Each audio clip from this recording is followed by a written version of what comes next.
For this response, I wanted to take a little bit of a different direction than most of the areas that we've looked at and read about this semester for the class. A lot of what we have read is about theories and what communication is, what context communication occurs in, all about communication, but for this response I want to talk about the ethics involved with communication research. And in the Treadwell text, there's a chapter devoted to ethics. And in that chapter, a lot of things are talked about, like the code of ethics, different issues in communication research, and just different overall concepts within ethics itself. The thing that I wanted to focus on was just a couple of different areas within the issues in communication research with ethics, and the two that I chose to focus on was acknowledging others, and also confidentiality. The reason why I chose these two areas of this larger concept is because I think that they are very applicable to the professional realm and will be beneficial to all of us when entering our communication professions or continuing in those if you already have a profession. Now, with the confidentiality, with ethics and that, now it talks about in communication research how confidentiality is extremely important.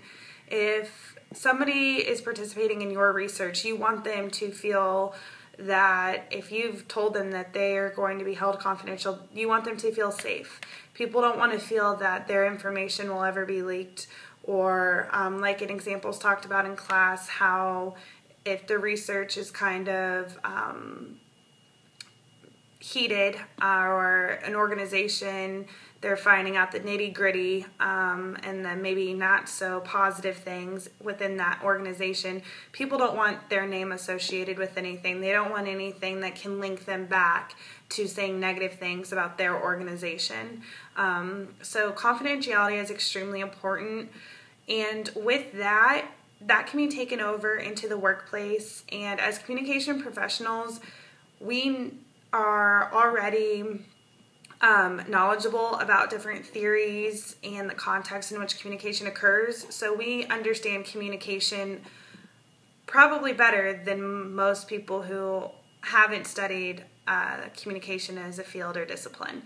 So confidentiality within the workplace, if you have a problem, you want to feel confidential talking to a boss or sometimes a coworker even. And so that carries over into the workplace, and if we're leaders at any point, confidentiality needs to be one of the main focuses for any organization in order for your employees to feel safe.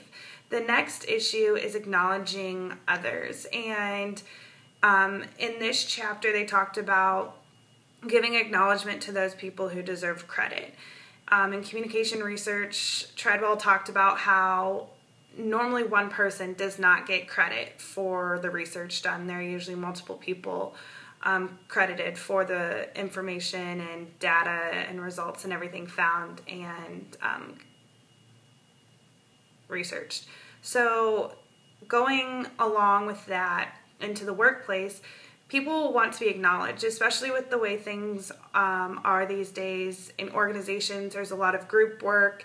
There is a lot of creativity. People need to be acknowledged, and if there is a lack of acknowledgement, it can create a negative atmosphere in your workplace. So as communication leaders, we need to be able to implement these kinds of ethical behaviors, not only for ourselves, but also for our employees at some point. So we can easily take issues in ethical issues in communication research and turn around and apply them to our professions as communication professionals.